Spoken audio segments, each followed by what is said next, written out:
Dans le combat pour l'obtention du BTS Assistant Manager, une épreuve est particulièrement redoutée, l'écriture personnelle. Les inspecteurs du département AM11A veulent rétablir la vérité.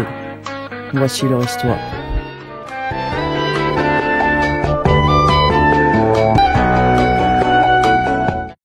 Bon, je ne te cache pas que tu es dans une mauvaise posture.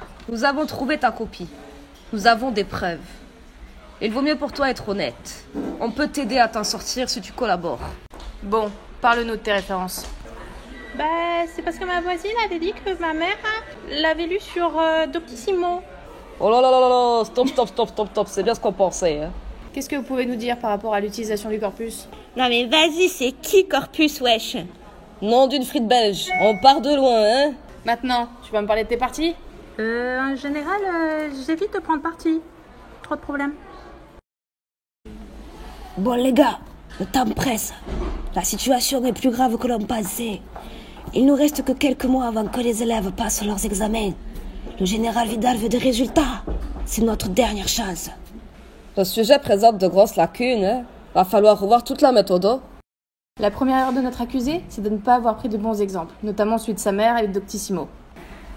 Le sujet émane du corpus. Pour réaliser son écriture personnelle, l'accusé aurait dû céder des idées de celui-ci. Mais pas que.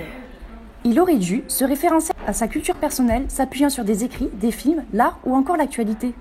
Le tout est d'apporter un regard critique, de faire une analyse rapide de chaque exemple et de varier la nature des exemples. Ouais, mais là, tu répètes trop le mot exemple.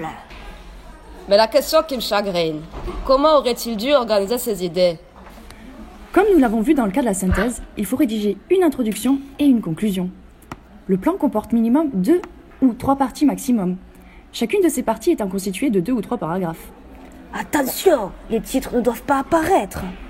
Ouais, et après on expose notre point de vue avec des arguments convergents ou complémentaires. Moi, je suis plus sur le fait que les arguments doivent être en opposition, un peu comme la frite et les potatoes. Calmez-vous, vous avez tous les deux raison pour une fois. Peut-on dire que tous les élèves de BTS AM1A sont à l'aise lors de l'épreuve de culture générale?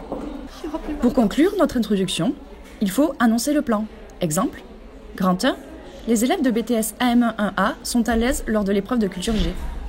Grand 2, cependant, la méthodologie reste imprécise. Voilà, terminé mes chers inspecteurs. À vous de jouer, vous avez les cartes en main. Après avoir tourné tous les éléments dans tous les sens... On va réussir à te sortir de là, on te le promet. Bon, et maintenant on va bouffer, hein.